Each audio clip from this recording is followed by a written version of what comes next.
Yes, आज का हमारा टॉपिक है storage, memory and hierarchy. Okay, जो हमारी मेमोरी हायरार्की है वो कैसे काम करती है आज हम ये सीखेंगे। ओके, हमने अभी तक क्या जाना कि हमारा जो सीपीयू होता है, CPU CPU central processing unit होता है, brain of the computer. Okay, इसके बिना हम कुछ भी नहीं कर सकते हैं। तो सीपीयू के सबसे पास, सबसे करीब जो होते हैं वो कौन होते हैं? रजिस्टर्स। Okay, registers. फिर होते हैं हमारी कैश मेमोरी, फिर हमारी होती है रैम, रोम भी इसी में आएगा, हार्ड डिस्क और ऑफलाइन स्टोरेज जो हमारी सेकेंडरी स्टोरेज डिवाइसेस है ना, वो सब। ओके, तो अब हम यहाँ पर क्या पढ़ेंगे, जैसे जैसे हम ऊपर से नीचे इस हायरार्की में आएंगे ना, तो इसमें क्या होगा, हमारी स्पीड है जो वो डिक्रीज होती जाएगी। स्पीड है जो वो क्या होगी? डिक्रीज होगी। ओके, जैसे जैसे हम नीचे की तरफ जाएंगे ना इस हायरार्की में, सीपीयू के बाद जब सबसे फास्ट काम करेगा हमारे कंप्यूटर में, जो हमारे सिग्नल्स को ट्रांसफर करेगा, वो कौन है? रजिस्टर्स। रजिस्टर्स के बाद रजिस्टर्स के बाद हाँ जी, कैश मेमोरी।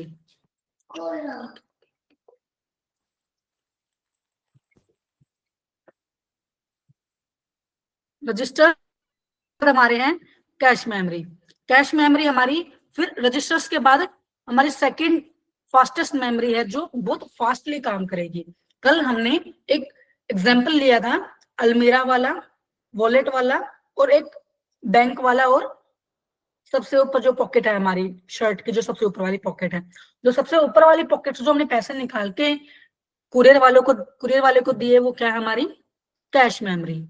ओके, फिर हमारी है रैम। रैम और रोम।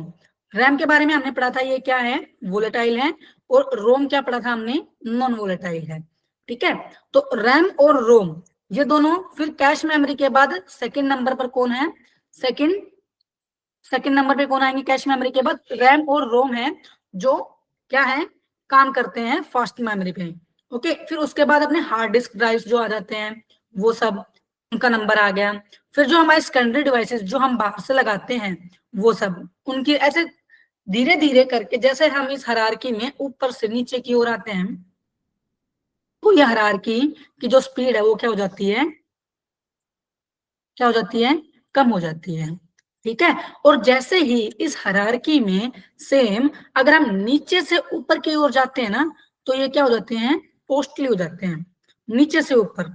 ठीक है, ऊपर से नीचे जाएंगे तो हमारी स्पीड डिक्रीज होगी, और नीचे से अगर हम ऊपर की ओर जा रहे हैं इस हायरार्की में, तो हमारी क्या हो रही है? कॉस्ट बढ़ रही है। ठीक है, जैसे कि जो नीचे वाला हमारा रहेगा, जो हमारे सेकेंडरी डिवाइसेस हैं, वो क्या होंगे? लेस एक्सपेंसिव होंगे, लिस्ट एक्सपेंसिव। ठीक है, वेरी इनएक्सपेंसिव। जो भी हमारे ये हार्ड डिस्क ड्राइव्स रहेंगे, ये सब क्या रहेंगे?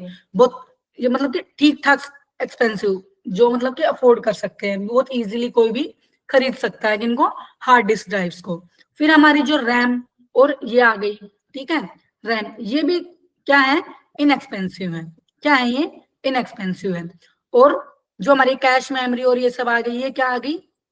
वेरी एक्सपेंसिव में। ठीक है, और जो हमारे रजिस्टर्स वगैरह हो गए, आ गए ये, और जो कैश मेमोरी को भी इनमें मानेंगे, तो ये क्या हो जाएंगे? हमारे वेरी एक्सपेंसिव। सबसे कॉस्टियर क्या हो जाएगा? हमारा रजिस्टर्स।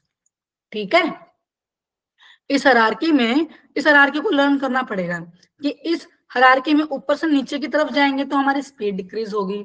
ठीक है, कि काम करने की स्पीड सबसे ज्यादा हमारी किसकी रहेगी? रजिस्टर्स की रहेगी, फिर कैश मेमोरी की रहेगी, फिर रैम रोम रहेगी, फिर हमारे हार्ड डिस्क ड्राइव्स आ जाएंगे, और फिर हमारे जो टेप ड्राइव्स होंगे, जो हमारी सेकेंडरी डिवाइसेस रहेंगे, है ना, वो सब सीडी ड्राइव्स रह जाएंगे जो। और ऐसे ही अगर हम नीचे से ऊपर की ओर जाएंगे तो इनका ये चिपर टू कोस्टियर हो जाएंगे। जो सबसे नीचे वाला होगा ये क्या होगा? चिपर होगा, और ये कौन सा होगा? कोस्टियर होगा।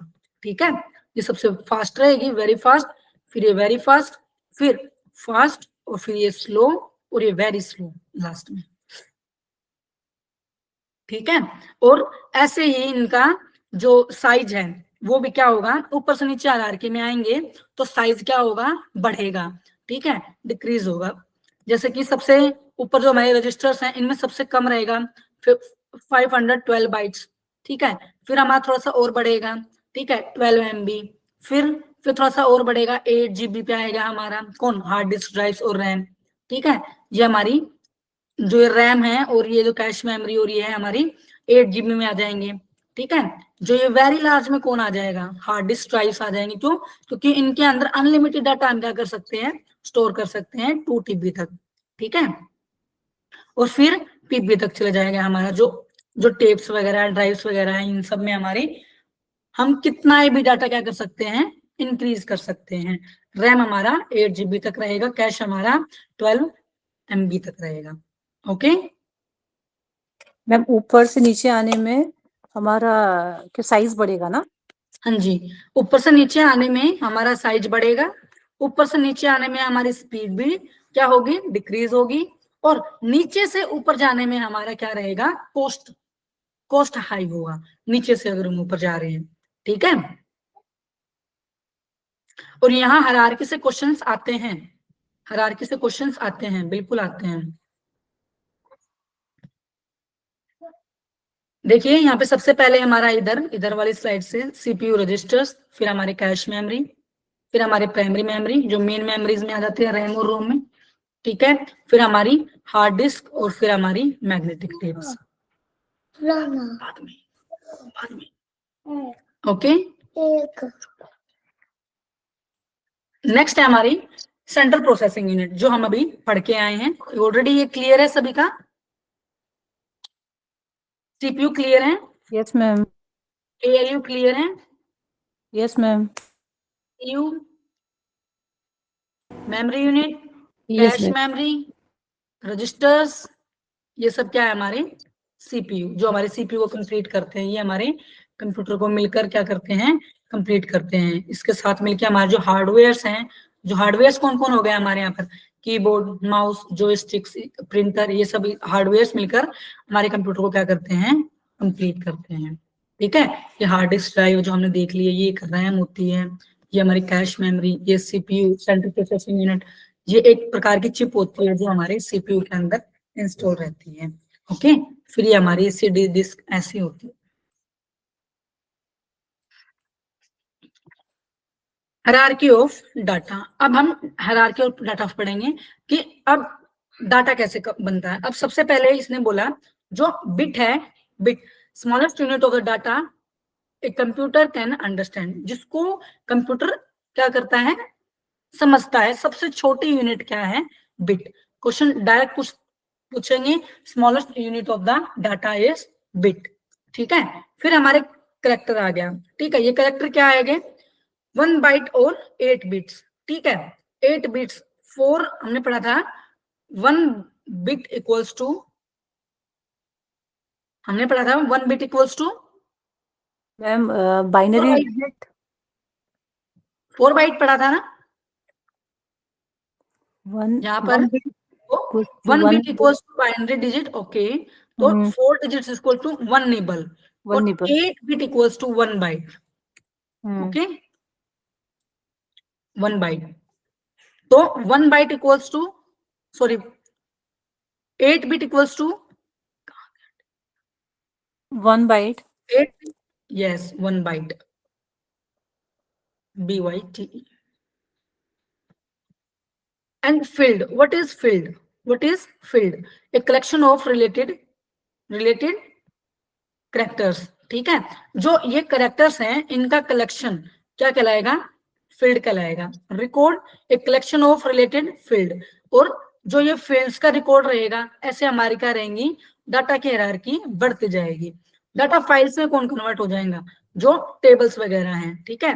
कलेक्शन ऑफ रिलेटेड रिकॉर्ड्स, जो भी रिकॉर्ड्स का रहेगा, हाँ। और फिर database, collection of related files, हमारी बहुत सारी फाइल्स बनके क्या बनाएगी, हमारी डाटाबेस बनाएगी, ठीक है। बिट, बिट से बाइट, बाइट से हमारी फील्ड, फील्ड से हमारा रिकॉर्ड, रिकॉर्ड से हमारी फाइल्स बनेंगी, फाइल से हमारा डाटाबेस बनेगा। ओके, ये हायरार्की है।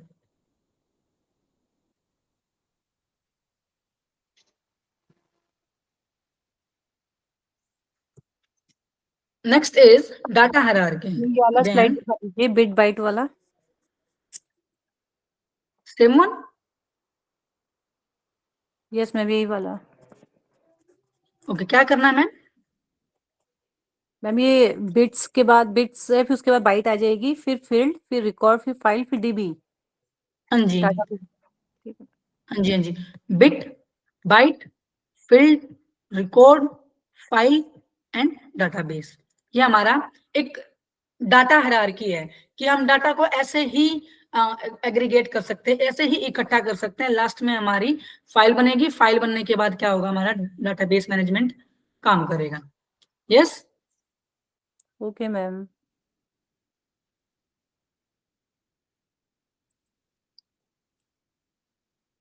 Number system.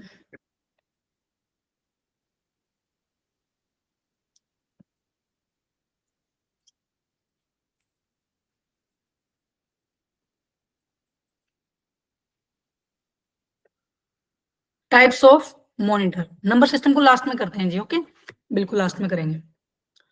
CRT, types of monitor हमारा सीआरटी। ऐसे पहले के टाइम पर ऐसे हमारे मॉनिटर्स आते थे जो जो हम कहीं पर हम इजी टू पोर्टेबल नहीं थे, हम इनको कहीं भी ले जा नहीं सकते थे कि कहीं भी उठाया और ले चले, नहीं, ठीक है। इनका साइज बहुत बड़ा रहता था, स्क्रीन इनकी क्या रहती थी, ये भी बहुत बड़ी रहती थी, बिल्कुल बिल्कुल कहीं नहीं लेके जाते थे हम इनको, पोर्टेबल नहीं थे, इजी टू पोर्टेबल नहीं थे ये। फिर हमारे आई एलसीडी, ठीक है, ये स्लिम साइज में आ गया, शार्प इमेज आ गई इसकी, और फ्लोरेंट इसकी स्क्रीन आ गई। एलईडी, एलईडी के मॉनिटर्स आए फिर हमारे। एलसीडी में और एलईडी में सिर्फ इतना सा ही फर्क है कि इसमें रेज का फर्क है, रेज का, जो इनकी रेज है ना, क्वालिटीज में ही फर्क है कि इनकी जो ये विड्थ है इनका, और इनके अंदर जो विड्थ है इनका, इसमें ही क्वालिटी में ही फर्क है सिर्फ एलईडी और एलसीडी में, ठीक है। ये बहुत स्लिम आ गई, ठीक है, एनर्जी एफिशिएंट, बहुत कम एनर्जी लेते हैं और ये एज कंपेयर टू एलसीडी, ठीक है। सीआरटी कैथोड रे ट्यूब, ये हमारा कैथोड रे ट्यूब है, और ये हमारी एलसीडी, किसका फुल फॉर्म है, एलसीडी लिक्विड क्रिस्टल डिस्प्ले, ठीक है, और ये एलईडी, ये लाइट इमिटिंग डियोड। मैम इसके फुल फॉर्म भी आते हैं क्या? बिल्कुल बिल्कुल मैम, बिल्कुल। और फुल फॉर्म में आई गेस एलसीडी तो पूछा गया है, और सीआरटी पिछले ही क्वेश्चन में पूछा गया था मॉनिटर्स में, पिछले साल के क्वेश्चन में ही सीआरटी पूछा गया था, एज ए फुल फॉर्म नहीं पूछा गया था, मैचेट की फॉर्म में आया था ये। Next is pixel. पिक्सल हमारा किस चीज के लिए होता है, हम इमेजेस के लिए यूज करते हैं। पिक्सल वो छोटे बिंदु और एलिमिनेट्स हैं जिससे मिलकर स्क्रीन डिस्प्ले बनती है, डीपीआई, ठीक है, डॉट पर इंच। हमने ये पहले भी पढ़ा था कि जो पिक्सल है वो डॉट पर इंच में हम नापते हैं, ठीक है। फिर हमारा है रेजोल्यूशन। अब हमारी स्क्रीन है जो, उसका रेजोल्यूशन कितना है, कि कितनी उसकी विड्थ है, कितना उसका साइज है, ये सब कौन डिस्प्ले करेगा, ये कहाँ पे पता चलेगा, हमारा रेजोल्यूशन में। रेजोल्यूशन यह डिस्क्राइब करता है कि किसी इमेज में डॉट्स या पिक्सल की संख्या कितनी है, ठीक है। ये इमेज कंप्यूटर, मॉनिटर और टेलीविजन या किसी अन्य डिस्प्ले डिवाइस में डिस्प्ले होती है। इन पिक्सल्स की संख्या हजारों या लाखों में होती है, ठीक है। जिस तरीके से ये डॉट दिख रहे हैं ना, ये डॉट्स हमारे हजारों और लाखों की संख्या में होते हैं, ठीक है, ओके।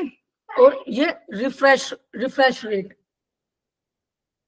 किसी डिस्प्ले के 1 सेकंड में जितनी बार उस डिस्प्ले की स्क्रीन रिफ्रेश होती है उसे स्क्रीन रिफ्रेश रेट कहते हैं। अब हम अपने पीसी को ऑन करते हैं, ठीक है, उस पीसी में सबसे पहले हमारी क्या आती है, हमारी जो डेस्कटॉप आता है वहां पर हम सबसे पहले क्या करते हैं, F5 करते हैं, जिससे हमारी क्या है, हमारी जो स्क्रीन है वो क्या होगी, रिफ्रेश होगी, ठीक है। रिफ्रेश रेट क्या है, जितनी बार हम अपनी डिस्प्ले को क्या करेंगे, रिफ्रेश करेंगे, वो क्या क्या गिनेगा कि हमारी रिफ्रेश रेट कितने हैं, ठीक है। जितनी ज्यादा रिफ्रेश रेट रहेंगे उतनी ज्यादा क्या रहेगी हमारी एफिशिएंसी ज्यादा बढ़ेगी काम करने की, या किसी भी इमेज को क्या करेगी, अच्छा बनाएगी। जब हमारे डिस्प्ले 1 सेकंड में जितनी स्पीड से हमारे डिस्प्ले के पिक्सल चेंज होते हैं, और उसे ही स्क्रीन रिफ्रेश रेट कहते हैं। ठीक है, अब मैं मेरी मेन स्क्रीन पर जा रही हूँ मान लो, ठीक है, मेन स्क्रीन पर जाके मैं जितने बार भी मेरी डिस्प्ले है जो वो क्या करेगी, चेंज करेगी अपनी, क्या जितनी स्पीड से और जितनी भी चेंज करेगी, रिफ्रेश करेगी मेरे पीसी को, उस रेट को क्या बोलेंगे हम, स्क्रीन रिफ्रेश रेट बोलेंगे। यहाँ से अभी तक तो क्वेश्चन उठा नहीं है। रिस्पॉन्स टाइम, रिस्पॉन्स टाइम वह समय होता है जब आपके मॉनिटर को एक रंग से दूसरे रंग में शिफ्ट होने में समय लगता है। ठीक है, अब मैंने मेरी स्क्रीन पर एक फोटो लगा रखी है, एक डिस्प्ले लगा रखी है, उसमें क्या है, उसमें बहुत सारा पानी पानी दिख रहा है।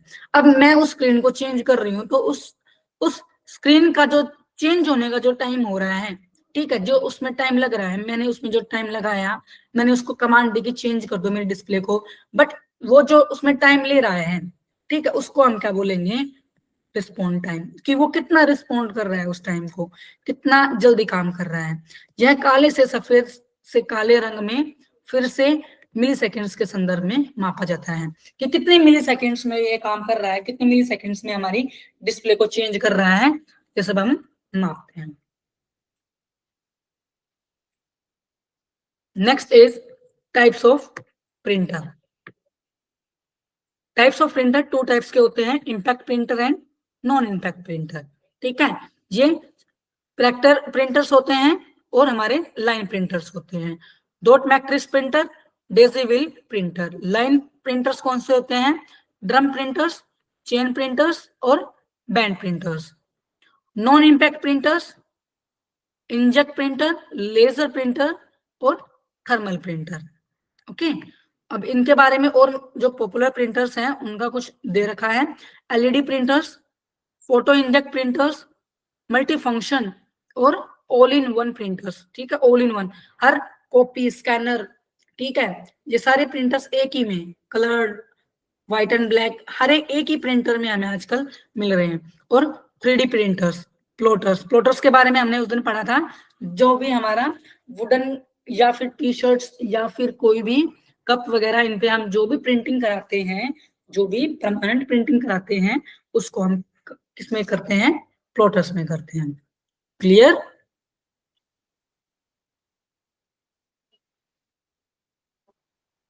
यहाँ इधर कुछ एब्रीवेशंस लिखी गई हैं। डीपीआई, डॉट पर इंच, जो हमने पीछे भी पढ़ा था। पीपीएम, पेज पर मिनट। एलपीएम, लाइन पर मिनट। सीपीएस, कैरेक्टर पर सेकंड। ठीक है,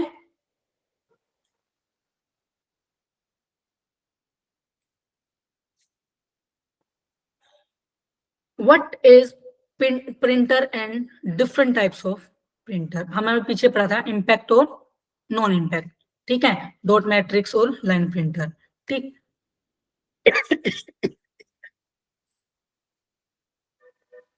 next is types of software.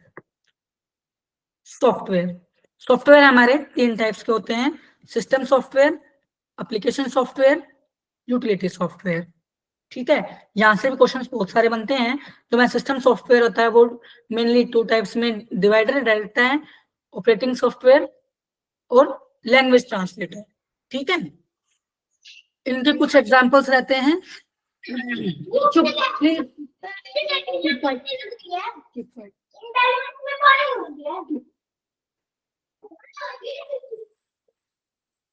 Examples, Windows, Unix, Linux, Ubuntu, max operating system.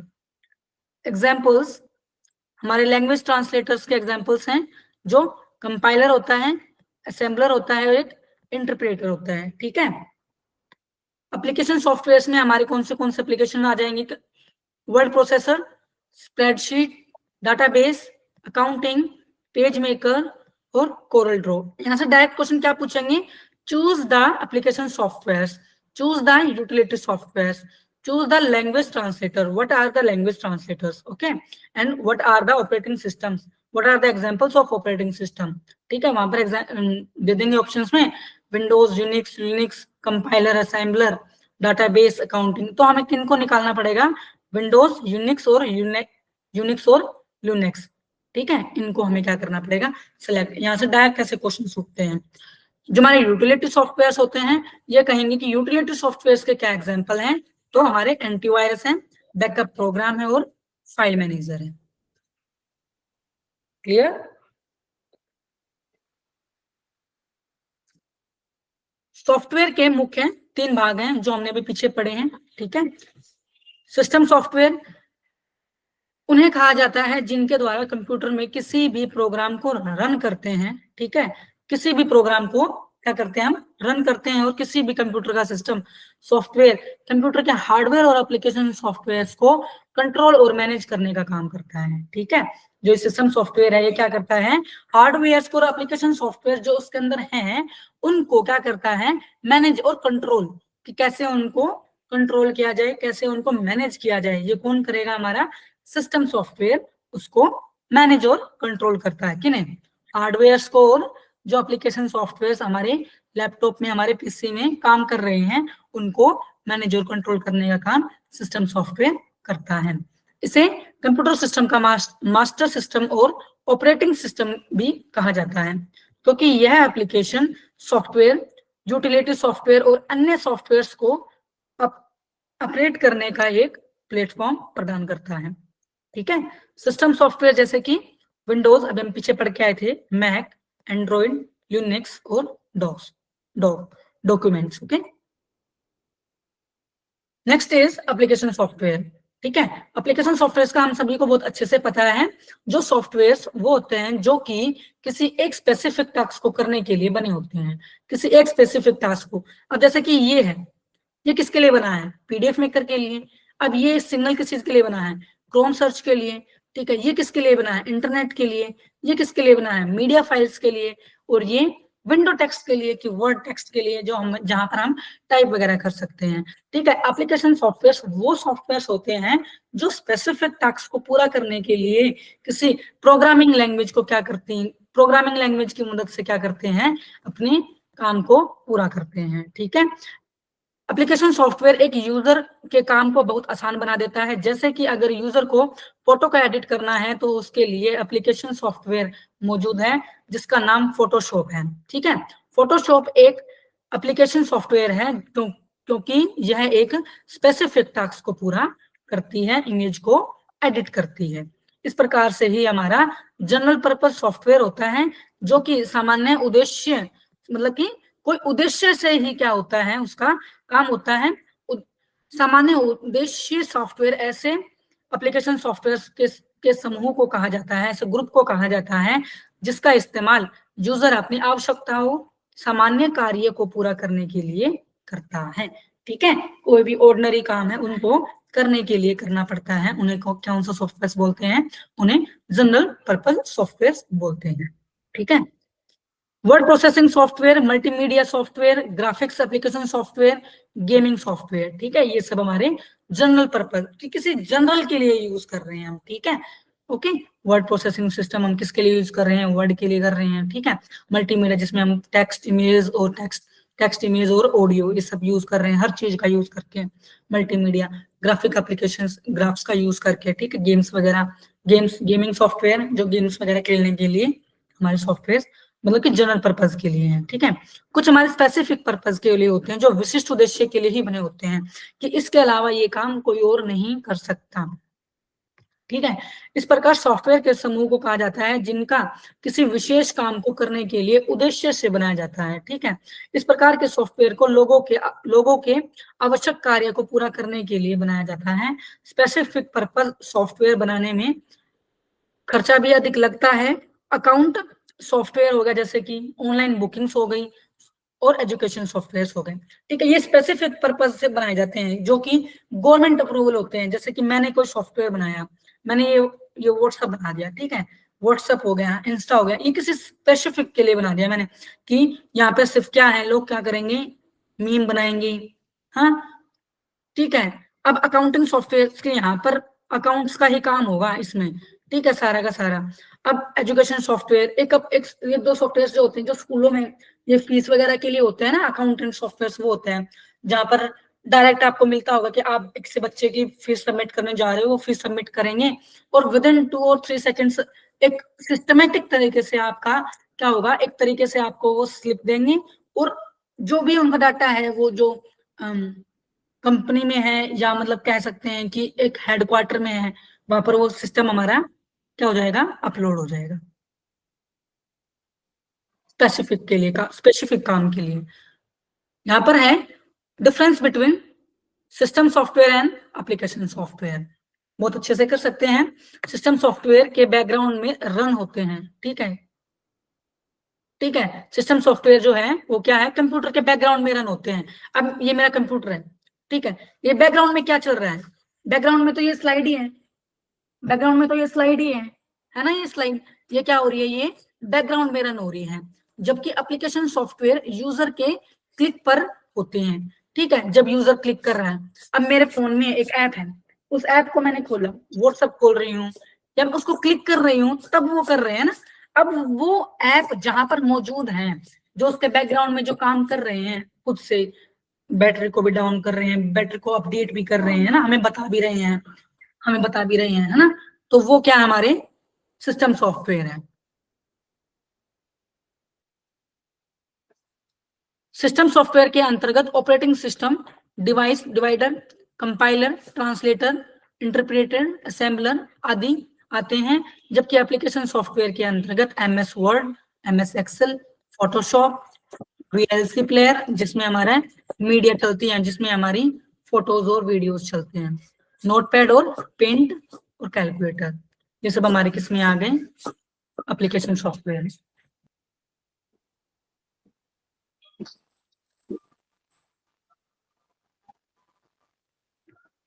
Utility software, next is utility software. Utility software का प्रमुख काम आपके सिस्टम को मैनेज करना तथा सिस्टम पर आने वाली किसी सामान्य समस्या को सही करना होता है, ठीक है।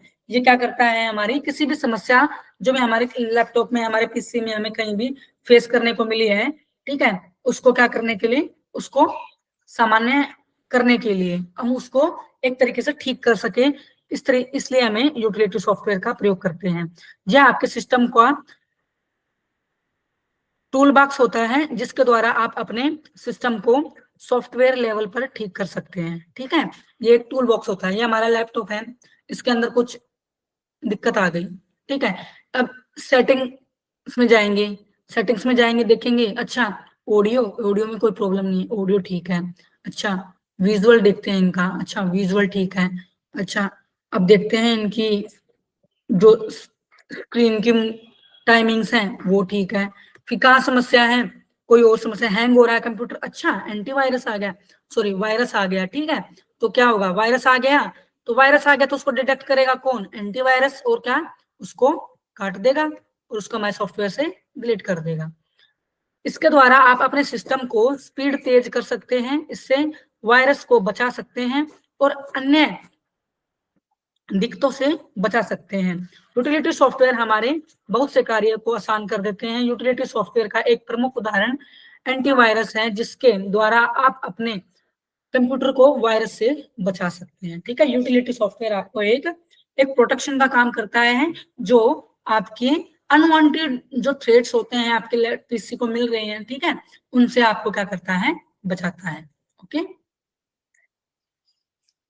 वेब ब्राउजर, ये सब हमारे क्या है, इंटरनेट सर्विसेज हैं, जिनको यूज करके हम अपनी कोई भी आवश्यकता पूर्ण इंफॉर्मेशन को पूरा करते हैं, ठीक है। ये हमारे कुछ सर्च इंजन हैं, गूगल, याहू, ठीक है, ये सब हमारे कुछ सॉफ्टवेयर हैं जो हमारी समस्या का क्या करते हैं, हल करते हैं, यूटिलिटी सॉफ्टवेयर। जबकि वेब ब्राउजर का उपयोग वेब पेज और HTML फाइल्स तक पहुंचने के लिए किया जाता है। Google Chrome, Mozilla, Firefox, Netscape, Navigator web browser के उदाहरण हैं, ठीक है। सर्च इंजन इंटरनेट पर कुछ जानकारी सर्च करने के लिए उपयोग किया जाते हैं। गूगल, याहू, बिंदु और डक डुकोगो सर्च इंजन के कुछ प्रकार हैं। Next is our computer languages. Computer की 2 लैंग्वेजेस होती हैं, हाई लेवल लैंग्वेजेस और low level language. Low level language और high level language. Low level language हमारी कौन सी है? मशीन लैंग्वेज है और असेंबली लैंग्वेज है। ठीक है, मशीन लैंग्वेज के एग्जांपल्स हैं हमारे ओ 0 एंड 1 जो हमारे बाइनरी हैं। ठीक है, बाइनरी जो हमने पीछे पढ़ा था ना, बाइनरी। हमारे लैपटॉप, हमारा जो पीसी है वो क्या समझता है? बाइनरी लैंग्वेज को। ठीक है, हम उसको कोई भी डिजिट दे रहे हैं, कोई भी नंबर उसको दे रहे हैं, वो क्या करेगा? उसको बाइनरी की फॉर्म में कन्वर्ट करेगा और फिर क्या है? उसको चेंज करेगा। फिर है हमारी असेंबली लैंग्वेज, जैसे कि एड ए और सब ए। ठीक है, ये हमारी असेंबली लैंग्वेज है जिनको असेंबल करना पड़ता है। ठीक है, नेक्स्ट इज हमारी high level language. High level language में हमारी C, C plus plus, Java, Python, PHP and Pascal etcetera हमारी कुछ लैंग्वेजेस हैं। हो जाओ।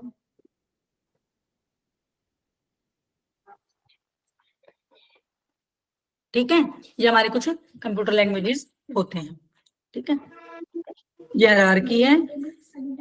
हार्डवेयर, हार्डवेयर से मशीन लैंग्वेज, मशीन लैंग्वेज से असेंबली लैंग्वेज, फिर हमारी high level language, high level language से ऊपर आ जाते हैं हमारे सी, सी प्लस प्लस और पास्कल।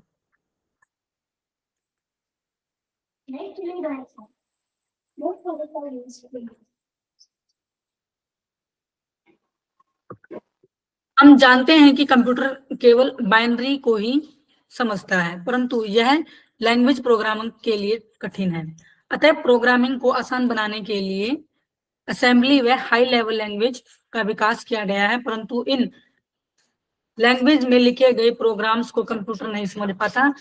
अतः एक ऐसे अनुवाद की आवश्यकता पड़ती है जो असेंबली या हाई लेवल लैंग्वेज में लिखे गए प्रोग्राम्स को मशीन लेवल लैंग्वेज में बदल देते हैं।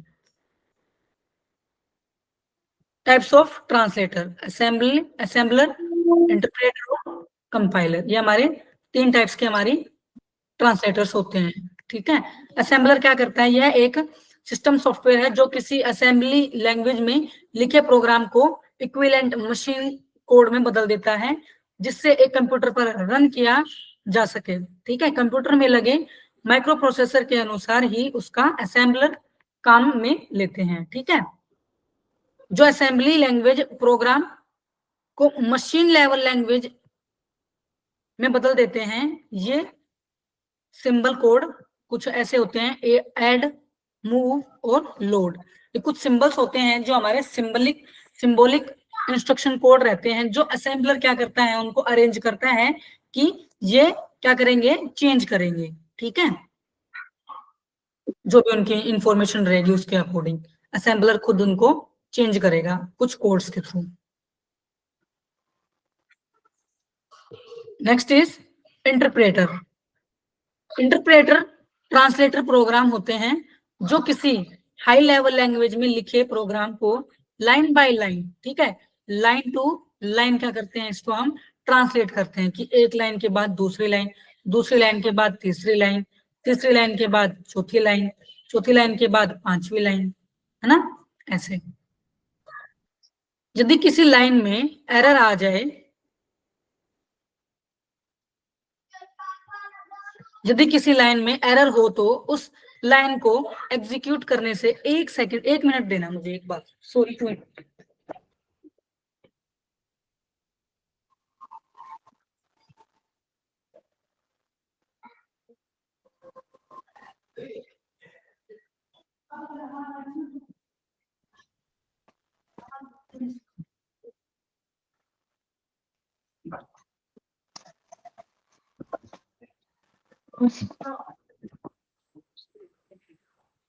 आज संडे है ना, तो बच्चे सब घर पे ही हैं, उसके लिए सॉरी बीच में आवाज आ रही होगी आपको। यदि किसी लाइन में एरर हो तो उस लाइन को एग्जीक्यूट करने से पूर्व एरर से संबंधित एरर मैसेज दिखा देगा। अब जैसे कि मैंने कोई भी लाइन लिखी, मैंने लिखा आई एम स्वीटी, ठीक है, अगर मैंने यहाँ पे लिखा आई एम ए स्वीटी, ठीक है, या मैंने लिखा आई स्वीटी एम, मतलब मेरा जो सेंटेंस है वो गलत है, तो वो उसके नीचे कुछ रेड रेड रेड ऐसे लाइन लगा देगा कि आपका ये सेंटेंस क्या है, गलत है। उसको पढ़कर क्या करेगा, आपको करेक्ट करने के लिए बोलेगा कि इसको करेक्ट करो, यहाँ पर ये गलत है। इंटरनेट की ट्रांसलेशन स्पीड कंपाइलर से बहुत कम होती है, ठीक है। जो इंटरप्रेटर की जो जो ट्रांसलेशन स्पीड है वो कंपाइलर से कम होती है, ठीक है। कंपाइलर जो है वो बहुत तेज से करता है और जो इंटरप्रेटर है वो बहुत कम स्पीड से करता है। हाई लेवल सॉरी इंटरप्रेटर का विकास प्रारंभिक हाई लेवल लैंग्वेज जैसे कि बेसिक में लिखे प्रोग्राम के ट्रांसलेटर के रूप में किया जाता है, ठीक है। बेसिक हमारी एक लैंग्वेज है, उसके रूप में ट्रांसलेटर का प्रयोग किया जाता है हाई लेवल लैंग्वेज के रूप में।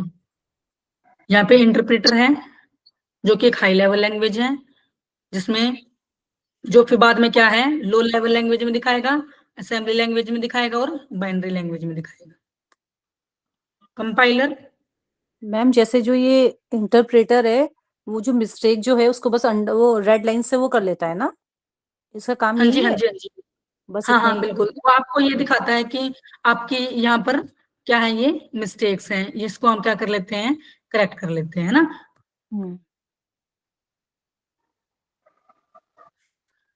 हमारी कोई भी उसमें त्रुटि होगी, कोई भी उसके अंदर स्पेलिंग एरर रहेगा या फिर सेंटेंस एरर रहेगा, उसको वो बहुत जल्दी स्पीड से क्या कर लेगा, डिटेक्ट कर लेगा और हमें बता देगा। फिर हमारा कंपाइलर, कंपाइलर ऐसे ट्रांसलेटर्स प्रोग्राम होते हैं जो किसी high level language HLL programs को चेक करके मशीन लेवल प्रोग्राम में बदलते हैं। कंपाइलर सबसे अधिक गति से ट्रांसलेटर होते हैं, ठीक है। कंपाइलर सबसे ज्यादा क्या करते हैं, हाई लेवल लैंग्वेज को क्या करते हैं, बदलते हैं, ठीक है। क्योंकि वे एक बार में ही पूरा प्रोग्राम क्रियान्वित कर उसे मशीन लेवल लैंग्वेज में बदल देते हैं, ठीक है। किसी भी वर्ड को मशीन लेवल लैंग्वेज में बहुत जल्दी क्या कर देते हैं, चेंज कर देते हैं, ठीक है। कंपाइलर बहुत स्पीडली काम करता है एज कंपेयर टू इंटरप्रेटर। इसके कुछ एग्जांपल्स हैं, टर्बो, टर्बो सी, ये कुछ प्रोग्राम्स हैं, ओके। बोरलैंड, C++ और क्विक बेसिक।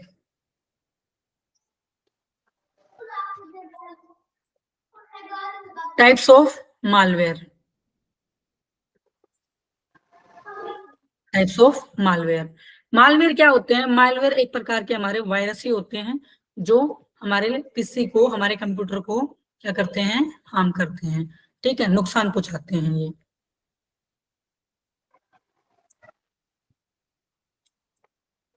क्या करते हैं, ये नुकसान पहुंचाते हैं। मालवेयर एक प्रकार का सॉफ्टवेयर प्रोग्राम है जो आपके कंप्यूटर के लिए खतरनाक साबित हो सकते हैं। इस सॉफ्टवेयर को हैकर्स कंप्यूटर के पर्सनल डाटा चोरी करने के लिए डिजाइन करते हैं। हैकर्स की भाषा में मालवेयर टर्म का यूज वायरस, स्पाईवेयर और वार्म आदि के प्रयोग में किया जाता है, ठीक है। ये कुछ हमारे वायरस होते हैं, इधर देखो ये दे रखे हैं टाइप्स ऑफ मालवेयर में हमारे virus, worms, Trojan horse, ransom और bots of botnets, adware, spyware, root kits, fileless malware और मालवेटिंग। ऐसे ऐसे क्वेश्चन दे देंगे, choose the malwares from the list, okay. एक ये ऑप्शन दे दिया, एक ये दे दिया, एक ये ऑप्शन दे दिया और कोई भी एक एंटीवायरस का कोई भी नाम दे दिया, ठीक है। तो उनमें से आपको सिर्फ इन तीनों को सिलेक्ट करना है कि हाँ ये मालवेयर्स हैं। क्वेश्चंस डायरेक्टली भी पूछते हैं और क्वेश्चंस यहाँ से भी आते हैं। सबसे ज्यादा जो मेन है वो वायरस सॉरी वोम है, ट्रोजन और से क्वेश्चन पूछे गए हैं, रैमसम में पूछे गए हैं, एडवेयर से पूछे गए हैं, स्पैवेयर से पूछे गए हैं अभी तक, ठीक है। अभी तक यहाँ से क्वेश्चंस देखे गए हैं, वायरस, वोम, ट्रोजन हॉर्स, रैमसमवेयर, एडवेयर और स्पैवेयर। यहाँ से हमें प्रीवियस क्वेश्चंस में हमारे क्वेश्चंस देखे गए हैं। इसने बोला मालवेयर अटैक के कारण क्या होते हैं, मतलब कि मालवेयर अटैक क्यों करना पड़ता है, ठीक है। इनका कारण क्या है, कंप्यूटर पर मालवेयर अटैक के कई कारण हैं। इसकी सबसे बड़ी वजह इंटरनेट से की जाने वाली डाउनलोडिंग है। अब डाउनलोडिंग है, अब मेरे लैपटॉप में कोई भी अनवांटेड कोई एप्लीकेशन डाउनलोड कर ली, उसको बिना जाने कि इसके अंदर क्या खतरा है क्या खतरा नहीं है, ठीक है, अनवांटेड डाउनलोड कर लिया मैंने, उसको खुद से डाउनलोड कर लिया, उसके अंदर कोई प्रोटेक्शन नहीं है, और ना मेरे पीसी में ऐसी कोई प्रोटेक्शन है जिससे मुझे अच्छी क्या मिल सके, उस एप्लीकेशन को जांच करने की क्या मिल सके, मुझे हिम्मत मिल सके, ठीक है। आप जितनी ज्यादा डाउनलोडिंग करेंगे उतना ही ज्यादा मालवेयर का खतरा होता है, ठीक है।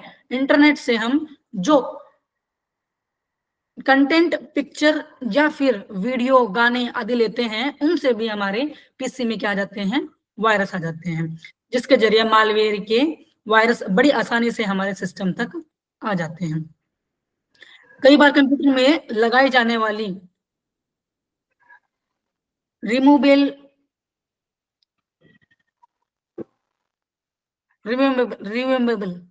डिवाइस भी मालवेयर की वजह बन जाती है। रिमूवेबल डिवाइस कौन से होते हैं, जिनको हम इजीली निकाल सकते हैं और डाल सकते हैं, जैसे कि हमारा पेन ड्राइव। अब पेन ड्राइव है, उस पेन ड्राइव को मैंने डायरेक्ट लगा दिया मेरे पीसी में, ठीक है, वो इजी टू रिमूव है, और अब मैंने उसको एकदम से हटा दिया। अब मेरे उस चिप में, मेरे उस पेन ड्राइव में जितना भी वायरस होगा वो मेरे सॉफ्टवेयर में चला गया।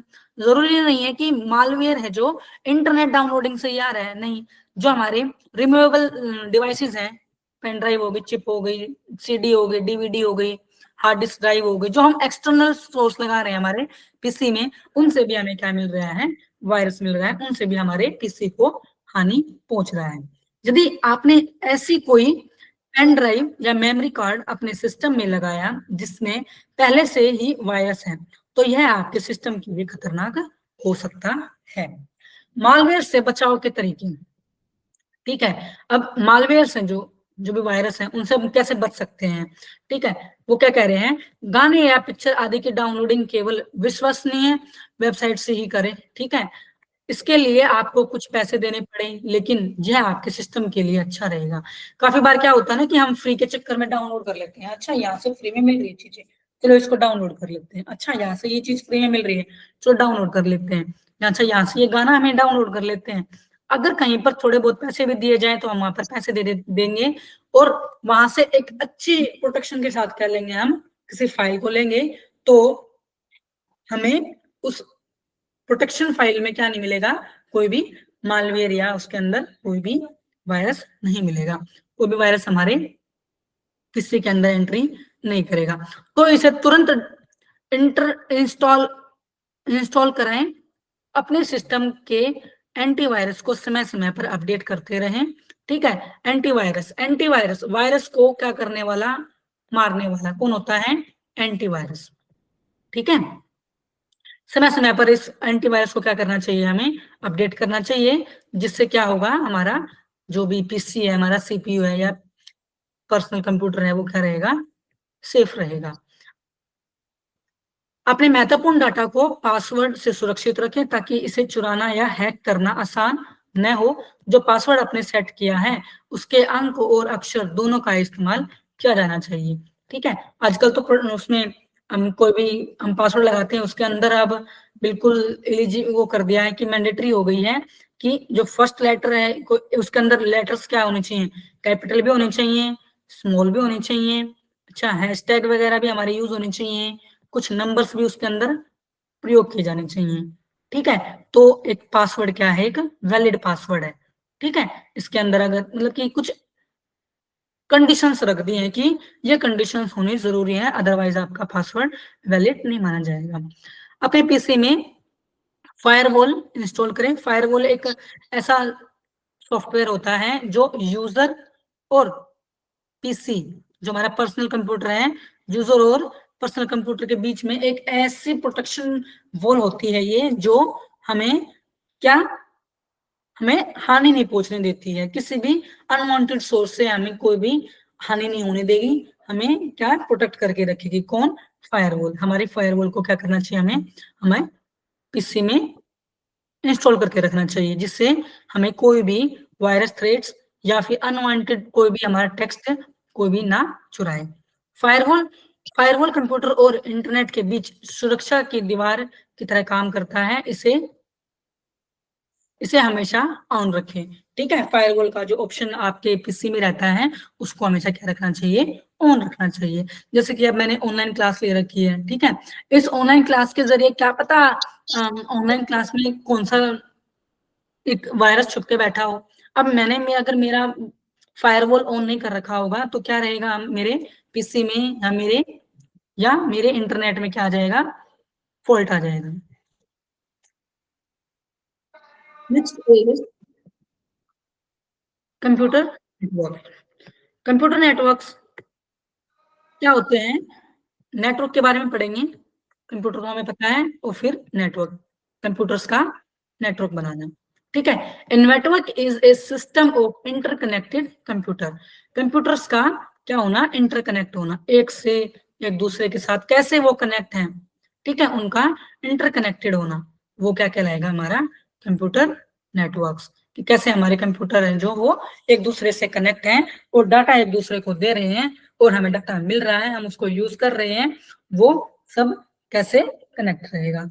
लास्ट सेकंड ईयर में हमारा एक हायरार्की पूछा गया, ठीक है, कि अरेंज देम, ठीक है, अरेंज देम, इनको अरेंज करना, ये एक अरेंजमेंट नहीं है, ठीक है, जो जैसे कि वेबसाइट पे हमारा डाटा अवेलेबल है कि टाइप्स ऑफ नेटवर्क्स की arrangement of types of networks हमारा वहां पर है। मैं कल लेके आऊंगी इस टॉपिक को दोबारा से, क्योंकि क्वेश्चंस वहां से आ रहे हैं। अरेंज द नेटवर्क्स, ठीक है, इन 4-5 को आगे पीछे दे देंगे और कहते हैं अरेंज देम, ठीक है।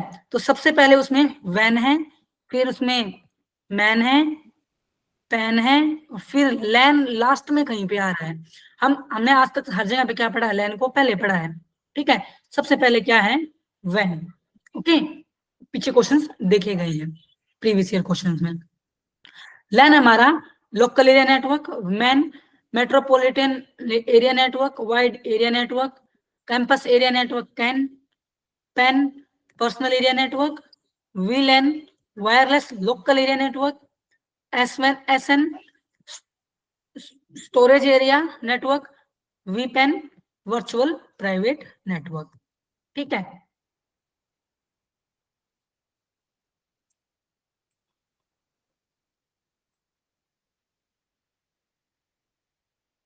हमारे इधर कुछ डिफरेंसेस दिए गए हैं, लैन, मैन और वैन। लैन इस नेटवर्क की full form local area network होती है। लैन नेटवर्क के इस्तेमाल में एक छोटे से भौगोलिक एरिया में कंप्यूटर नेटवर्क बना सकते हैं, ठीक है। एक छोटे से एरिया में नेट यूज करना, जो बिल्कुल छोटे से एरिया में जो हम यूज करते हैं उसको हम क्या कहते हैं, लोकल एरिया नेटवर्क। यह इंटरनेट सिर्फ प्राइवेट होता है, जैसे कि जो हम अपने पर्सनल जो हमारा डाटा रहता है, जो हमारा फोन में रहता है, फोन में रहता है, वो हमारा क्या है, प्राइवेट डाटा है, ठीक है। इसका डिजाइन और मेंटेनेंस करना आसान होता है, ठीक है। इनको डिजाइन करना और इनका मेंटेनेंस जो है वो बहुत इजी रहता है। इस नेटवर्क की रेंज लगभग 10 से 1000 मीटर तक के बीच में होती है, ओके, 10 से 1000 मीटर के बीच तक होती है। इस नेटवर्क की स्पीड 10, 100 और 1000 Mbps से ज्यादा होती है। इस नेटवर्क का उदाहरण इथरनेट और वाईफाई है, ठीक है। वाईफाई को भी हम कैसे यूज करते हैं, 10 और 30 मीटर के ही रेंज में हम उसको यूज कर सकते हैं ना, वाईफाई को। मैन की फुल फॉर्म है metropolitan area network. Man network का इस्तेमाल हम एक शहर को दूसरे शहर से जोड़ने के लिए, सिटी टू सिटी, ठीक है, सिटी टू सिटी हम नेट को जोड़ने के लिए जिसका यूज करते हैं वो हम मैन का यूज करते हैं। अब रोहतक टू झज्जर, अगर हम इनको सिटी टू सिटी को अगर हम क्या कर रहे हैं, एक दूसरे से कनेक्ट कर रहे हैं, तो हम किसको यूज करेंगे, मैन को यूज करेंगे, ठीक है। यह इंटरनेट प्राइवेट या पब्लिक हो सकता है। इसका डिजाइन मेंटेनेंस करना मुश्किल होता है, क्योंकि अगर सिटी टू सिटी अगर कोई कनेक्शन टूट जाए बीच में, तो इसको मेंटेनेंस करना कितना इजी नहीं होगा, बहुत डिफिकल्ट होगा, कि ये चेक करना कहाँ से कौन सी वायर टूटी है, ठीक है, फिर वहां से वहां पे काम करना, क्या पता वहां से भी ना टूटी, कहीं और से भी टूटी हो, ठीक है। ऐसे इसका मेंटेनेंस करना बहुत कठिन होता है। इस नेटवर्क की रेंज लगभग 5 से 50 किलोमीटर तक के बीच में होती है, 50 से 50 किलोमीटर तक के बीच में होती है। इस इंटरनेट की स्पीड 100 एमबीपीएस से लेकर 100 एमबीपीएस से कम, लेकिन वैन से ज्यादा होती है, ठीक है। 100 एमबीपीएस की स्पीड से हम इसको काम में, इसको प्रयोग में ले सकते हैं। इस नेटवर्क का उदाहरण है सिटी केबल नेटवर्क, जो हमें सिटी केबल नेटवर्क मिलता है, ठीक है, ये इसका बेस्ट एग्जांपल है। वैन, इस नेटवर्क की full form wide area network होती है। वैन नेटवर्क का इस्तेमाल हम एक देश को दूसरे देश या फिर पूरे विश्व को इंटरनेट से जोड़ने के लिए किया जाता है। यह सभी नेटवर्क में सबसे ज्यादा एरिया कवर करता है। सबसे ज्यादा एरिया कौन कवर करता है? वैन। वैन, तभी इसको सबसे पहले हायरार्की में सबसे ऊपर लिया गया है, ठीक है। ये क्या कंट्री टू कंट्री क्या करता है, हमारे सिग्नल्स को हमें प्रोवाइड करता है। यह इंटरनेट पब्लिक या प्राइवेट हो सकता है। इसका डिजाइन और मेंटेनेंस करना भी क्या है, मुश्किल है, ठीक है। इस इंटरनेट की रेंज लगभग 1 लाख किलोमीटर तक की होती है। इस इंटरनेट की स्पीड 10 से 20 एमबीपीएस बाकी सभी नेटवर्क्स की तुलना में कम होती है, ठीक है। इसकी स्पीड बहुत कम होती है, इसकी जो स्पीड हुई वाकई में बहुत कम है, 10 से 20 एमबीपीएस की स्पीड इसकी चलती है। नेक्स्ट इज इंटरनेट, इंट्रानेट और एक्स्ट्रानेट, ठीक है। यहाँ से भी क्वेश्चंस काफी पूछे गए हैं। वैन का जैसे हाँ वैन का जी, वैम का एग्जाम्पल क्या हुआ वैन का? वैन का एग्जांपल हमारा इंटरनेट और जो भी इंटरनेट, मोबाइल फोन्स के मोबाइल जो भी फोन। डाटा है।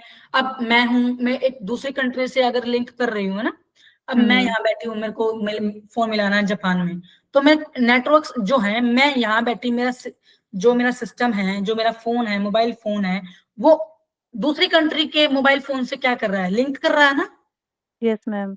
हाँ, ये वैन का बेस्ट एग्जांपल है, जो city to city, sorry, country to country क्या करता है, कनेक्ट करता है पब्लिक को।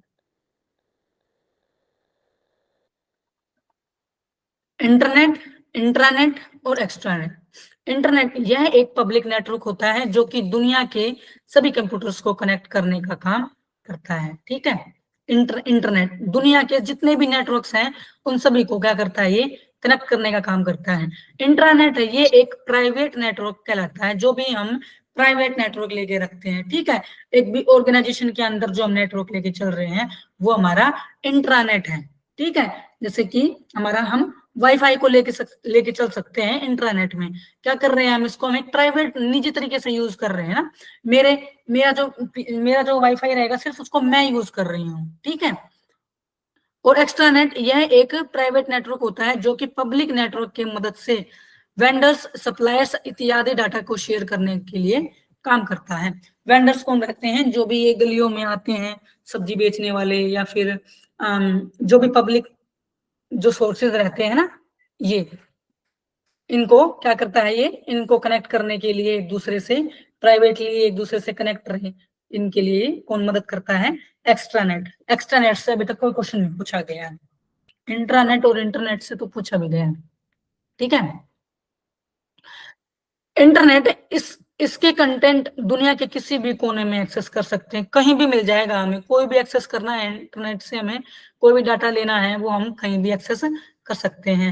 यह किसी एक के द्वारा नहीं चलाया जाता, मतलब कि कोई भी इसको यूज कर सकता है, कोई ये नहीं कि कोई एक की यूज करेगा तभी चलेगा, नहीं, इसके द्वारा दुनिया के सभी कंप्यूटर्स को कनेक्ट किया जा सकता है, किसके थ्रू, इंटरनेट के थ्रू, ठीक है। इसमें सिक्योरिटी यूजर के डिवाइस पर डिपेंड होती है, ठीक है। जो यूजर का जो भी सिक्योरिटी है, कोई भी डिवाइस जो भी यूजर ने लगा रखा है उस पर क्या रहेगा, उसकी सिक्योरिटी डिपेंड रहेगी। अब इंटरनेट है, मैं हूं, अब मेरे पास एक सर्विस है व्हाट्सएप, और व्हाट्सएप पे मेरी जो भी सिक्योरिटी रहेगी वो एक यूजर कौन हूं, मैं हूं।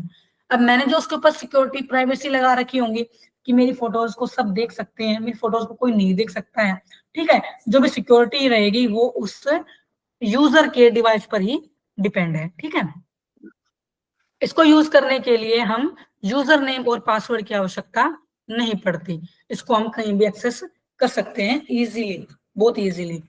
ठीक है, एग्जांपल है आपको, इसको आप लोग जैसे कि हम लोग इस्तेमाल करते हैं। ठीक है, जैसे कि हम डेली यूज में क्रोम यूज कर रहे हैं, गूगल यूज कर रहे हैं, एआई यूज कर रहे हैं, ये सब हमारा क्या है, इंटरनेट। इंटरनेट, इसके कंटेंट केवल एक ऑर्गेनाइजेशन के अंदर ही एक्सेस कर सकते हैं, एक ऑर्गेनाइजेशन इसको क्या कर सकता है, यूज कर सकता है।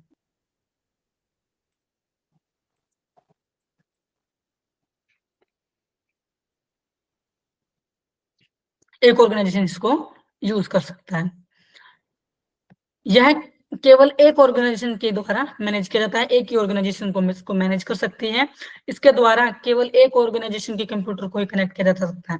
एक कंपनी है, इस कंपनी में जितने भी, जैसे कि एक बैंक ले लेते हैं। ठीक है, एक बैंक में है, यहाँ एक सिस्टम रखा हुआ है कि सब सारा काम है जो यहाँ से इस वाले बंदे को भी जाएगा, यहीं से इसको, यहीं से इसको, यहीं से इसको। ठीक है, एक पीसी से ही हम क्या कर रहे हैं, या मतलब कि एक सेट से ही हम क्या कर रहे हैं, एक पर्टिकुलर मैनेजमेंट को क्या कर रहे हैं, कंट्रोल कर रहे हैं। ठीक है, डाटा को भेज रहे हैं, ऑर्गेनाइजेशन के अंदर ही कंप्यूटर्स को क्या कर रहे हैं, कनेक्ट कर रहे हैं। सब ये कंप्यूटर्स हैं जो एक दूसरे से एक ही ऑर्गेनाइजेशन के अंदर क्या कर रहे हैं, कनेक्ट कर रहे हैं, ना कि इस ऑर्गेनाइजेशन के कंप्यूटर को दूसरी ऑर्गेनाइजेशन के कंप्यूटर्स यूज कर सकते हैं, नहीं।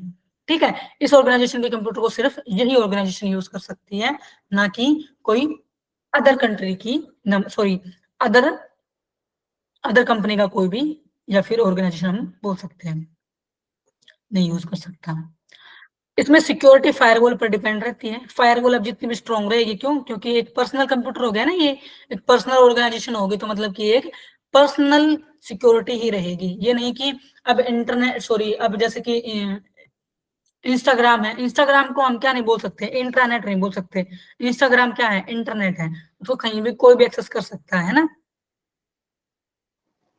और जो एक एक बंदे को जो फैसिलिटी मिल रही है वो हर किसी को मिलेगी। इसको एक्सेस करने के लिए हमें वैलिड यूजर नेम और पासवर्ड्स की आवश्यकता होती है। एग्जांपल, इसको कोई एक ऑर्गेनाइजेशन इस्तेमाल करती है, जैसे कि विस्प्रो कंपनी अपने स्टाफ के बीच इंफॉर्मेशन शेयर करने के लिए इस्तेमाल करती है। अब जैसे कि उनको, अब कोई भी एलेंटा मार्ट वाले हुए जो जगह जगह पे खुला जाता है, सिर्फ उन्हें ही पता होगा कि वहाँ के रूल्स क्या है ना। अब कोई बाहर का तो नहीं पता होगा उसको वहाँ के रूल्स क्या है, तो उन चीजों को यूज करने का काम सिर्फ एक पर्टिकुलर ऑर्गेनाइजेशन के पास ही होता है, कि हमें ही पता है कि अब इसका काम कैसे करना है। एक्स्ट्रानेट क्या होता है, इसके कंटेंट एक से ज्यादा ऑर्गेनाइजेशन एक्सेस कर सकते हैं। ठीक है, यह मल्टीपल ऑर्गेनाइजेशन के द्वारा मैनेज किया जाता है, कि एक ऑर्गेनाइजेशन अगर इसको यूज कर रही है तो दूसरी भी इसको ही यूज करेगी, और सेम सेम बेनिफिट्स में। ठीक है, ये नहीं कि ये अलग, तो इसके पास अलग कुछ एप्लीकेशंस आई है, इसके पास अलग आई है, नहीं। इसके पास भी अगर व्हाट्सएप में फोटोज अपलोड होती हैं तो वैसे ही इसमें भी क्या होगी, व्हाट्सएप पे अपलोड होगी। ठीक है, इसके द्वारा एक से ज्यादा ऑर्गेनाइजेशन के कंप्यूटर्स को कनेक्ट किया जा सकता है, कि मतलब एक बैंक से मान लो दूसरे बैंक से अगर कोई डाटा उठाना है तो ये कनेक्ट कर सकता है, किसके थ्रू, एक्स्ट्रानेट के थ्रू। ओके, इसके सिक्योरिटी इंटरनेट और एक्स्ट्रानेट के फायरवॉल पर डिपेंड रहती है। जो भी सिक्योरिटी कंपनी देगी, जो भी ऑर्गेनाइजेशन इसको देगी, उस पर ये क्या रहेगी, डिपेंड रहेगी, किस पर, उसके फायरवॉल पर, कि उसका फायरवॉल जो है वो ऑन है या नहीं है। इसके इसको भी एक्सेस करने के लिए हमें वैलिड यूजर नेम और पासवर्ड्स की आवश्यकता पड़ती है। एग्जाम्पल, इसको दो या दो से अधिक ऑर्गेनाइजेशन इस्तेमाल कर सकते हैं, जैसे कि एचपी, इंटेल, एक दूसरे के डाटा को शेयर कर सकते हैं। ठीक है, इंटरनल और एचपी है जो एक दूसरे को डाटा शेयर कर देंगे, कि हमारे पास ये इस तरीके से इतना एमबीपी का क्या है, डाटा है हमारे पास इतना, हमने यहाँ ये यूज किया, हमने यहाँ पे इसमें ये यूज किया, एक दूसरे को क्या एक्स्ट्रानेट के थ्रू क्या कर सकते हैं, वो अपनी इंफॉर्मेशन को एक ऑर्गेनाइजेशन दूसरी ऑर्गेनाइजेशन में शेयर कर सकते हैं। ये जैसे कि यहाँ पे एक एग्जांपल दिया है, ये एक इंटरनेट के कुछ सोर्सेज हैं जो हम क्या कर रहे हैं, यूज कर रहे हैं यहाँ से, ठीक है। यहाँ से कोई भी इंफॉर्मेशन हमने ली किसी भी पर्टिकुलर डाटा से, तो अगर वहां पर बहुत सारी भीड़ है, ठीक है, बहुत सारी भीड़ है,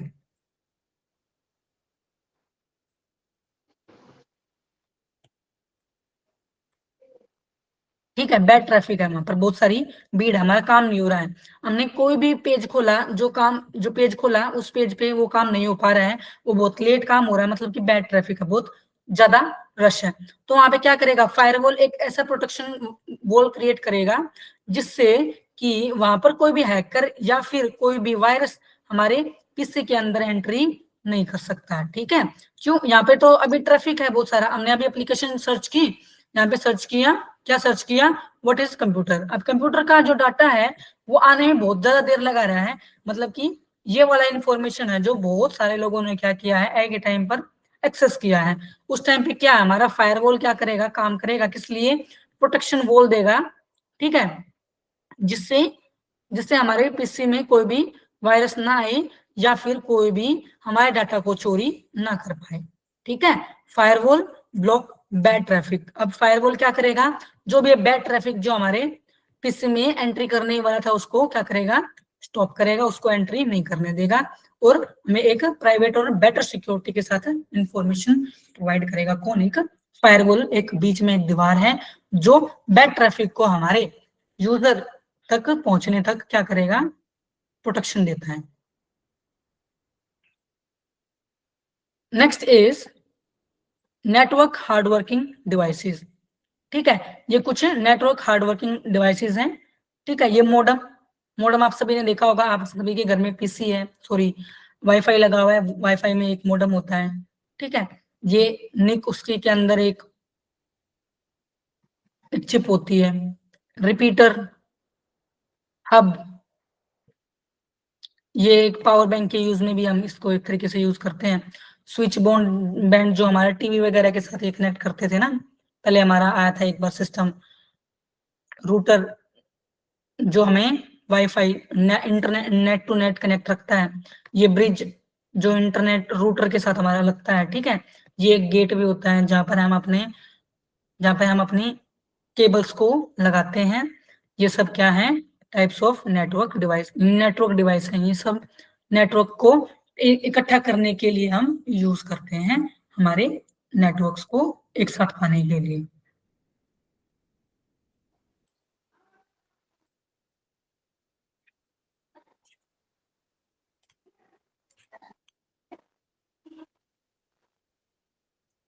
निक, निक का फुल फॉर्म होता है नेटवर्क इंटरफेस कार्ड। निक कार्ड आपके कंप्यूटर पे कनेक्ट होने वाली ऐसा हार्डवेयर डिवाइस है जिसके बिना आप कंप्यूटर में इंटरनेट एक्सेस नहीं कर सकते, ठीक है। कंप्यूटर के आप अंदर इंटरनेट नहीं डाल सकते। पहले एक ऐसे चिप आती थी, अब तो हम क्या करते हैं, सीधा ही वाईफाई का वायर लगाया और हमारे पीसी में लगा लिया, या फिर हमें वाईफाई के डायरेक्ट थ्रू क्या कर लिया, हमने हमारा पीसी कनेक्ट कर लिया। बट पहले एक पेन ड्राइव आती थी, ठीक है, जो एक चिप टाइप की एक कार्ड प्रकार से एक हम उसको यूज करते थे, जिसको हम पहले क्या करते थे, रिचार्ज कराते थे, फिर उसके बाद हम अपने कंप्यूटर में उसको इस्तेमाल करते थे। मतलब इस कार्ड के मदद से हम कंप्यूटर में इंटरनेट एक्सेस कर पाते थे, इंटरनेट की फैसिलिटी सिर्फ उस कार्ड के थ्रू ही हमें मिल पाती थी, ठीक है। आज के समय में निक कार्ड को लैन आईसी के नाम से जाना जाता है। पुराने जमाने में इंटरनेट एक्सेस करने के लिए हमें निक कार्ड को अलग खरीदना पड़ता था, बट आज क्या हो रहा है, आज हमें निक कार्ड को अलग से नहीं खरीदना पड़ता, हमें क्या है, लैन सर्विस मिल गई है ना, लोकल एरिया नेटवर्क वाली जो इंटीग्रेटेड सर्किट होते हैं जो एक दूसरे से कनेक्ट रहते हैं, अब हमें वो सर्विस मिल गई है। आज के टाइम में इस निक कार्ड को खरीदना नहीं पड़ता, बिकॉज मदरबोर्ड पर ही ये लैन इंटरकनेक्टेड क्या रहती है, ये एक चिप रहती है, ठीक है, कंप्यूटर पर इंटरनेट एक्सेस करने में जो कि मदद करता है। जो भी हमारा वाईफाई लगा होता है ना, डायरेक्ट वाईफाई, अब मैंने क्या कर रखा है, मेरे पीसी को किससे कनेक्ट कर रखा है, इंटरनेट से कनेक्ट कर रखा है। इंटरनेट एक्सेस करने के लिए क्या है, वाईफाई को मैंने किससे यूज कर लिया, सीधा ही वाईफाई वाले ऑप्शन से, जो कि मेरे मदरबोर्ड में क्या लगा हुआ था, लैन आईसी, ओके। जिसकी मदद से मेरे लैपटॉप में आज मुझे इंटरनेट फैसिलिटी एक्सेस करने को मिल रही है। Next is hub. Internet network में हब बहुत सारे कंप्यूटरों और नेटवर्क डिवाइस को एक साथ जोड़ने और उन सभी डिवाइसेस को आपस में कम्युनिकेट करने के लिए काम करता है। अब जैसे कि हब बोला जाए, हब क्या होती है? भीड़, ठीक है, भीड़। अब कि कंप्यूटर्स एक साथ काम करें, ठीक है, किसी एक नेटवर्क है, कोई एक नेटवर्क है, यहाँ पर एक नेटवर्क है। पहले क्या होता था, आपको भी पता होगा, एक सिटी है, मान लो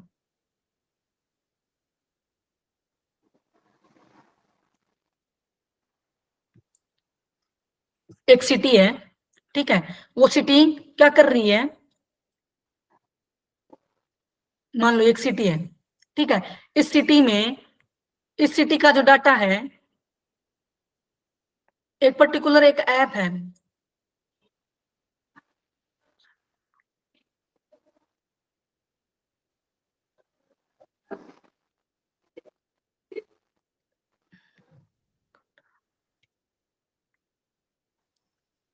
ये एक सिटी है, एक सिटी में क्या है, कोई भी एक इंफॉर्मेशन है, एक इंफॉर्मेशन को क्या करना है, हमें इनको भी भेजनी है, इनको भी भेजनी है, इनको भी भेजनी है, एक ही टाइम पर कोई एक इंफॉर्मेशन भेजनी है, ठीक है। अब पहले के टाइम पे होता था कि एक कोई मूवी चलती थी, कि एक मैक्स है, मैक्स के ऊपर एक मूवी चलेगी, कौन सी? सूर्यवंशम, ठीक है।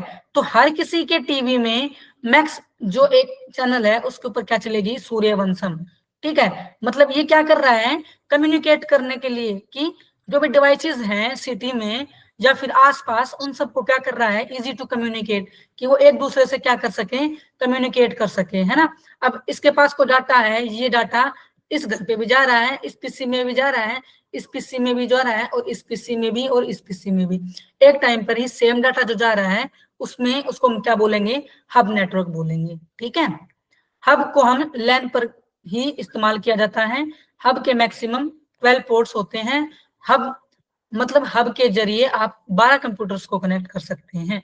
ये क्वेश्चन अभी तक पूछा नहीं गया है, पूछा जा सकता है कि हब में हम कितने कंप्यूटर्स को कनेक्ट कर सकते हैं, तो केवल हम 12 कंप्यूटर्स को ही कनेक्ट कर सकते हैं, ठीक है।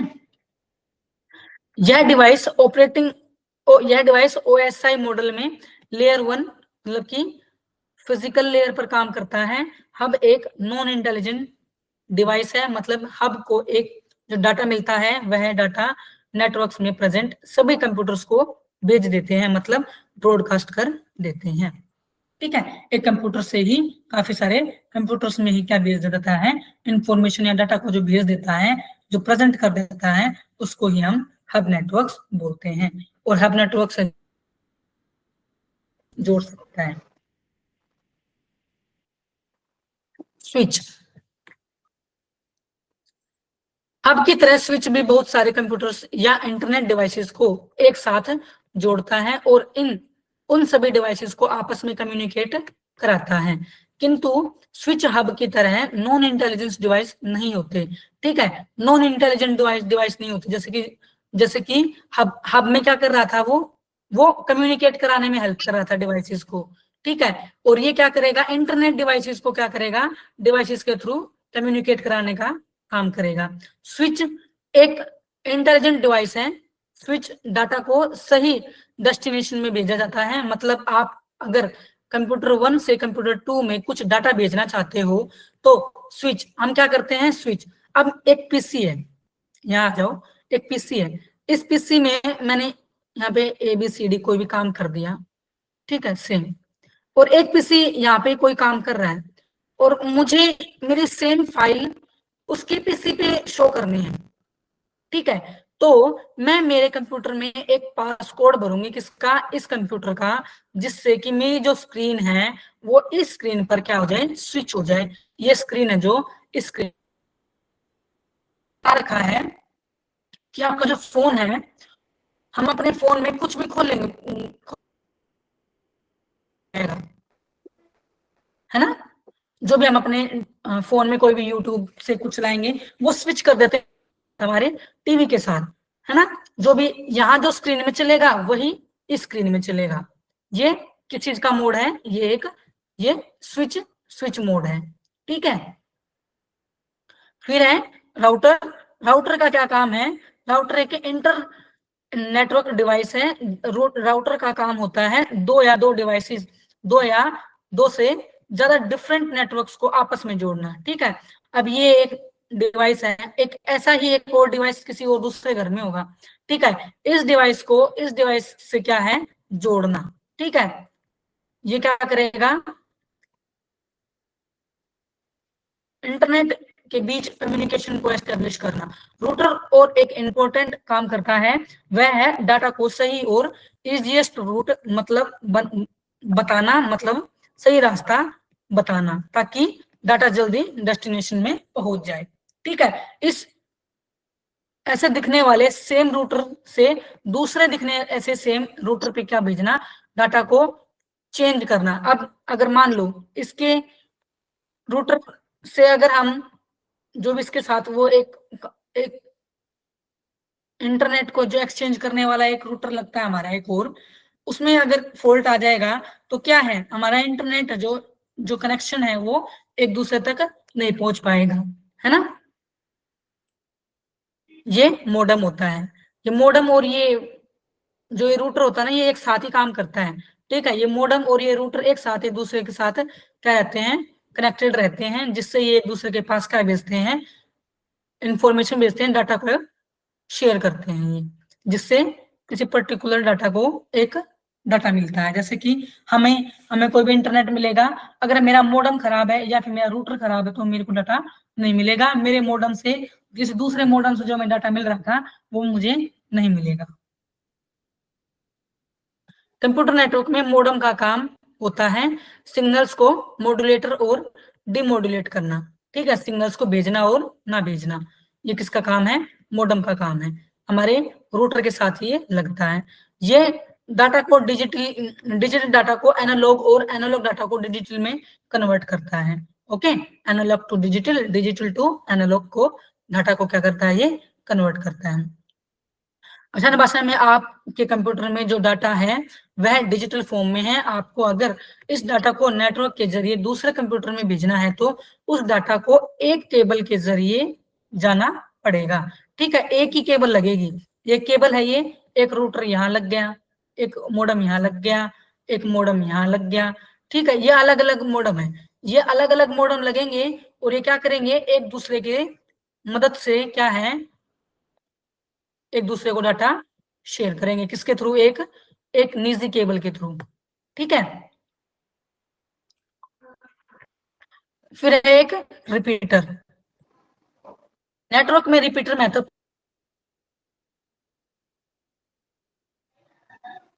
में बूस्ट अप करना और ट्रांसमिशन की रेंज को बढ़ाना। मतलब डाटा जब लंबी दूरी में ट्रेवल कर रहा होता है, उस डाटा को जिस गति से सेंडर साइड से निकलती है, बीच रास्ते में जाकर उस डाटा या सिग्नल की स्पीड वीक हो जाती है।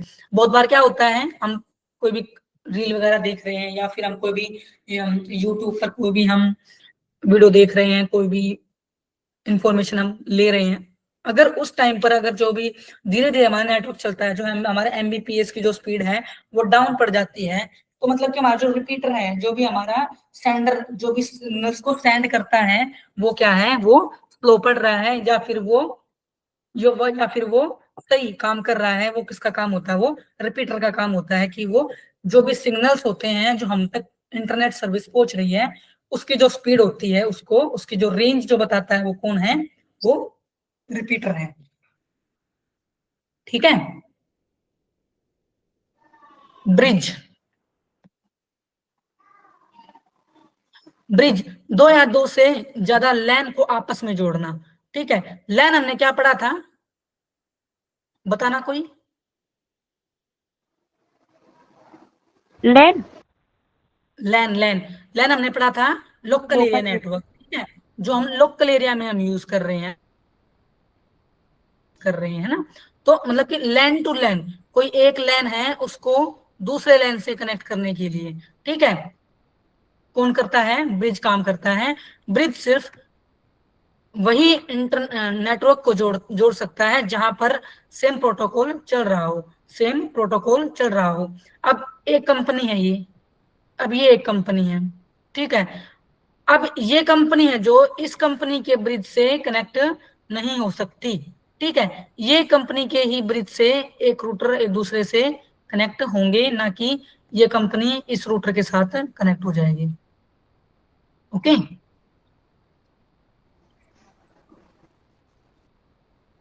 Next is network cables. Twisted pair cable,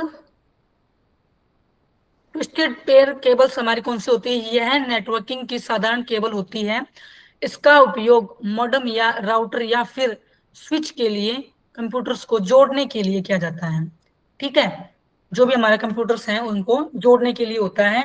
ये ट्विस्टेड पेयर केबल होती है जो हमारे नेटवर्क्स को, हमारे कंप्यूटर्स को स्विच करने में हमारे पीछे राउटर में हमारे लगते हैं। कुछ अलग प्लास्टिक टाइप में एक केबल होती है, ठीक है, जिसके काफी सारे वायर ऐसे निकले होते हैं, जैसे कि ये निकले हुए हैं, ठीक है। ये एक ऐसी केबल होती है। अनशील्ड ट्विस्ट पेयर, जो कि अनशील्ड होती हैं। अब देखो, ये इसके अंदर एक वायर है, ठीक है, ये वायर अलग है, ये वायर अलग है, ये अलग है, ये अलग है, ये अलग है, फिर ये चार का एक बन गया, ये जो ये वाली है ना, ठीक है, ये अनशील्ड है, ठीक। इस प्रकार की केबल को बनाते समय केबल के वायरों को ज्यादा प्रोटेक्शन नहीं किया जा सकता। इसमें 8 वायर होते हैं जो दो दो के पेयर में होते हैं, और यह रबर या प्लास्टिक की चालक परत के अंदर सुरक्षित रहते हैं, ठीक है। ये काफी सारे वायर दो दो के पेयर में एक दूसरे से कनेक्ट रहती हैं, दो से या दो से ऐसे ये कनेक्ट रहते हैं। इनको हम अनशील्ड ट्विस्ट के पेयर केबल बोलते हैं। ये जाके आगे किसी एक कोई प्लास्टिक का एक मॉडल, कुछ प्लास्टिक का एक उसको हम डब्बी से बोलते हैं, उसके अंदर क्या है, ये कनेक्ट रहती है, और वो हमारे किसी भी राउटर में या फिर हमारे मॉडेम में लगती हैं। स्किल्ड ट्विस्ट पेयर केबल, यह भी दिखने में अनशील्ड ट्विस्ट पेयर की जैसे ही होती है, पर इसमें केबल के वायरों, इसमें दो दो के पेयर वाले वायरों को अलग अलग प्लास्टिक या रबर के खोखलों में बंद किया जाता है, ठीक है।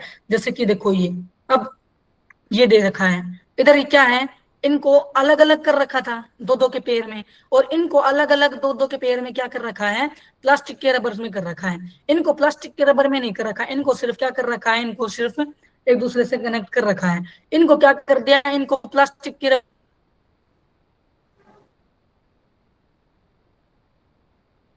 रबर में,